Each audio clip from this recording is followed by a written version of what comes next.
Seeing the show from a distance, they took it for a profitable target, and the Blackstone Circus had weathered its share of raids and stick-ups from people who didn't understand that circus gold is never true, that circus diamonds are always paste, and that circus beauty is at best a sham to fool the townies. At worst, it's an outright lie.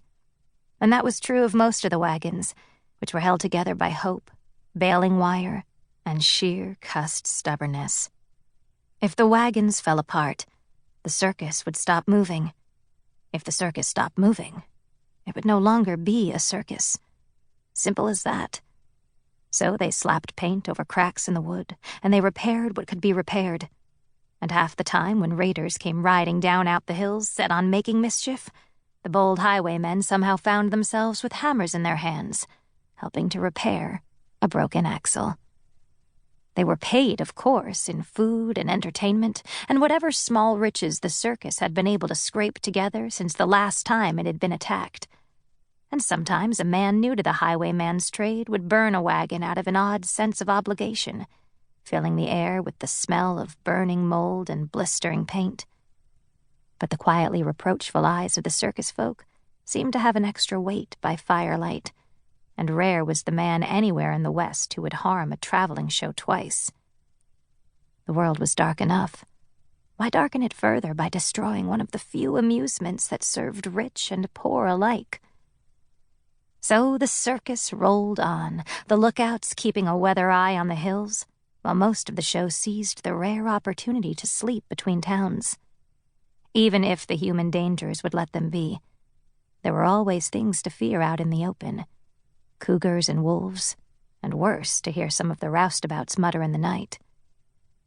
At the head of the wagon train was Nathaniel Blackstone himself, owner of the show, reins in his hands as he guided his horses down the trail.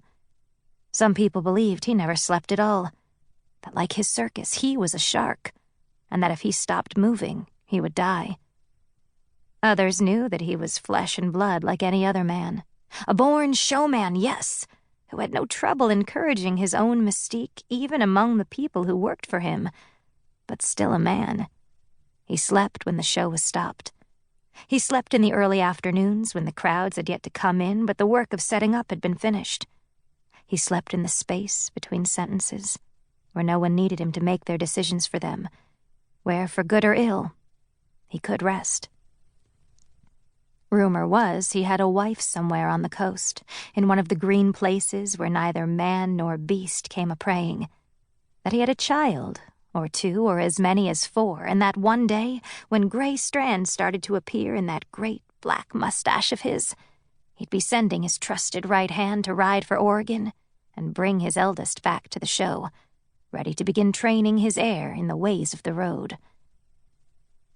Rumor also was that he was a clockwork man built by the master of another, fancier show, and that he'd run away from his creator the same way those occasional foundling children ran away from their creators, choosing freedom and uncertainty over captivity and a life where all their choices would come from someone else.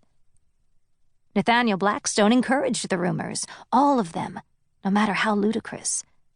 If his people believed him to be a monster or a madman or a maestro, that could only enhance his reputation, and hence the reputation of the show as a whole, in the small towns they rolled through. Their route was a cartographer's masterwork of trails, roads, and semi-safe paths, all connecting the settlements they served.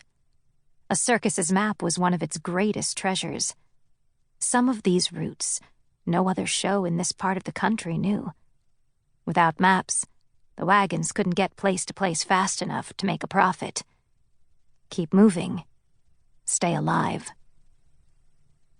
Behind his wagon came the hulking shapes of the equipment wagons, largest in the train, which hauled the upright posts of the various tents, the collapsed game booths, the vast, billowing canopy of the big top. When Nathaniel thought of the tent, he always saw it in silken stripes, high enough to beat its banners against the moon. The truth was tamer, 15 feet at its highest point, patched canvas painted in irregular zigzags, but it was still beautiful when the lights were strung around.